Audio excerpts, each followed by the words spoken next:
عملتش اي اكل النهارده خالص، ولا نزلت السوق عشان انا قايمه تعبانه خالص والله، ولا قدرت اطبخ ولا اعمل اي حاجه خالص النهارده.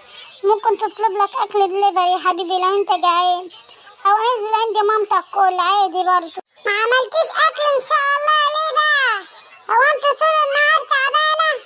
تعبانه يا حبيبي النهارده غصب عني، ما قدرتش اقوم اعمل اكل من ترويق مامتك كل يوم بتنزلني اروق لها وانفض لها واغسل لها الغسيل واغسل لها السجاد لما هدت حيلي. قولي يا اختي الصوانه بتاعتك بتاعت كل يوم ما بتخلصش دي، حبة مامتي مش مامتي. والله يا اخويا كتر خيري في تربيه عيالك وترويق مامتك كل يوم وطلباتها اللي بتخلص. الله شكلها اتجوز عليك يا شيخه، انت كل يوم تعبانه وكل يوم هلكانه وكل يوم ما يعلم بالله ربنا كده، مفيش استهمام يا شيخه بيا كده. حلقات مجهزالي لقمه حلوه كده من ايديك الحلوين. انا شكلها اتجوز عليك يا شيخه، شكلها اطفش منك عن قريب، انا تعبت منك ومن عمايلك. ايه بقى يا اخويا ان شاء الله تتجوز عليا؟ تتجوز عليا ازاي بقى ان شاء الله؟ ده يومك اسود ومش معدي معايا، ونهار ابوك اسود النهار. تتجوز عليا ازاي يا راجل انت؟ هو انت اتجننت في عقلك ولا ايه؟ اتجننت في عقلك ولا ايه؟ صوتك ما يعلاش عليا، انت فاهمه ولا لا؟ اتجوز ما اتجوزش ده موضوع مالكيش فيه، فاهمه ولا لا؟ انت تخرسي خالص وصوتك ما يعلاش عليا، انت مش عامله لا اي طلبات خالص، لا ضايقه هدوم مغسوله ولا شقه مروقه ولا اكل مجهز اقول. يا شيخه حرام عليكي منك لله يا بعيده، ما شفتش يوم هنا معاك، على طول تعبانه كده، واهم حاجه امي ومش امي ومستهميه بمامتي. هي مامتي كل يوم بتنزلك، حرام عليك يا شيخ، بطلي كدب بقى عشان انت تعبتيني بقى. اخرتها يا اخويا تغلط فيا وتطلعني كدابه. طب اسال مامتك، اسال مامتك اللي كل يوم بنزلاني الشقه بتاعتها وهدحيلي مامتك.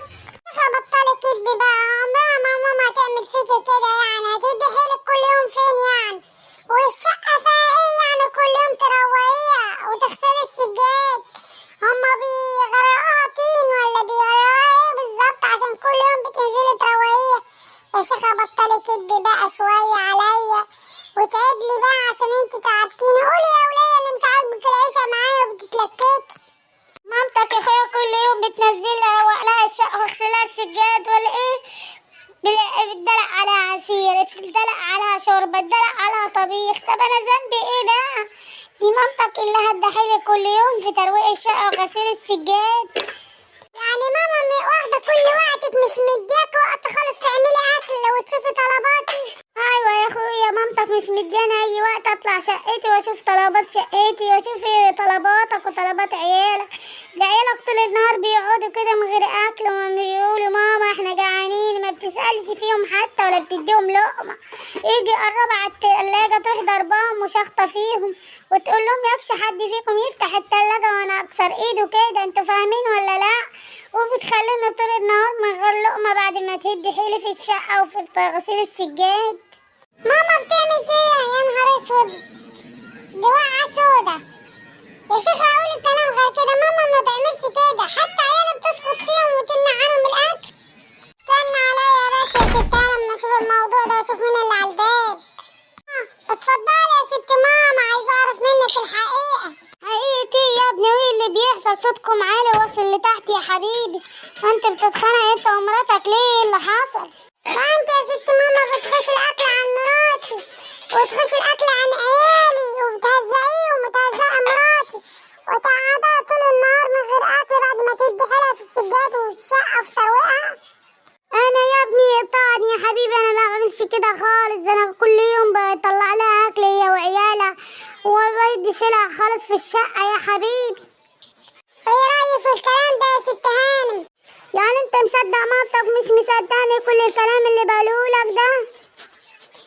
مش عارف اصدق مين فيكم، مين الكداب ومين اللي الصادق. انتوا تعبتوني كده وصفيكم، حرام عليكم يا ناس، انا سايب لكم الشقه وماشي. مبسوطه والششم والندامه؟ اديك طفشت ابني من الشقه ياخد بس عاد عشان بتروحي تحكي له تاني كل اللي بيحصل. ما وريتك، بس اصبر عليا بس. ما عملتش حاجة والله يا حماتي، انا قلت له الحقيقة كل اللي بتعمليه فيا وفي عيالي. عليكي يا حماتي كل اللي بتعمليه فيا ده، روحي منك لله يا حماتي، كل اللي بتعمليه فيا والعمال السودة اللي بتعمليها فيا يا حماتي. سامحاكي خالص يا حماتي في كل اللي بتعمليه فيا. انا مش مسامحاكي يا حماتي، حرام عليك. خليتينا زعلنا احنا وجوزي ووضب لنا خناقه انا وهو بسببك يا حماتي. مش راضيه تقولي الحقيقه، مش راضيه تقولي الحقيقه خالص يا حماتي. انتي ما بتعمليش فيا خالص كده، لا بتعملي كل حاجه وحشه يا حماتي. اخراتي يا بنتي ما اسمع لك الصوت ولا احس، انت فاهمه ولا لا؟ وهتحكي لابني اي كلام تاني عن اللي حصل هيكون اخر يوم ليكي في الشقه دي، انت فاهمه ولا لا؟ خلتني يطلعك ويرميكي بره. مش فاهمه يا حماتي، ومن دلوقتي ورايح مش هسكتلك بقى يا حماتي. والله انتهينا من امتى يا ابني يا حبيبي؟ بس كفايه يا ماما، بلاش حبيبي بلا زفت، كفايه خالص يا ماما، انت خليتها خلي يا ماما. لا كل ده يطلع منك يا ماما، وانا كدبت بنت الاصول دي اللي انت بتعمليه فيها وكدبتها وقلت لها انت كدابه ماما، مش كده تطلع منك كل ده يا ماما. يا ماما حرام عليكي يا بنت الناس، ده عملت لك ايه يا ماما بنت الاصول دي عايشه تحت رجليكي نداس يا ماما، عاملالك نفسها نداس يا ماما تحت رجليكي وما غلطتش فيكي ولا مره يا ماما. ليه يا ماما تمرمطيها المرمطه دي؟ حرام عليكي يا ماما. حقك عليا يا ابني يا حبيبي، انا ما كنتش اقصد. بس ليش انا اسف انا يا ماما؟ تاسفي من مراتي يا ماما عشان تسامحك يا ماما في كل الغلط اللي انت عملتيه فيها. حقك عليا يا بنتي، سامحيني انا ما كنتش اقصد والله، ده الشيطان اللي وزني يا حبيبتي. ما تزعليش مني، انت مهما كان زي بنتي برضه، وانا مسامحاكي يا حماتي عشان انا بحبك وغالية عليا ومعتبراكي زي مامتي بالظبط.